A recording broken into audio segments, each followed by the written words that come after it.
let's unbox this Unilove detergent para sa clothes ng aking baby. So, Unilove kasi ang product na ginagamit ko para sa clothes ni baby. Wow, super safe. Diba? Ayan.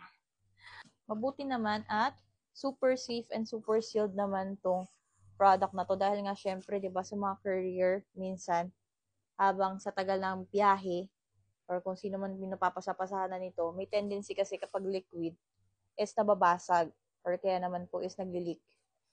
So, maganda yung packaging. Depende din kasi sa packaging ng ng mga seller. Sa mga seller dyan, huwag kayo magtipid sa packaging ninyo. Kasi paano makakarating na maayos at matiwasay itong mga product ninyo kung titipirin ninyo. Sa packaging, pasadong-pasado ito. Dalawa na yung binili kong ganito. Unilove kasi yung gamit namin sa panglinis ng kanyang mga clothes at ng panglinis ng kanyang mga chupon. So, Unilove person ang mama mo, JL. So, kung kayo rin po is naghahanap ng ang detergent for your babies, isa to sa recommend ko dahil napaka-gentle nito. Bukod sa mabango, of course, very safe for your kids.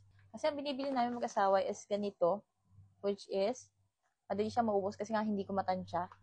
So, by this item, matatansya ko na siya, promise. Dahil meron siyang ganito.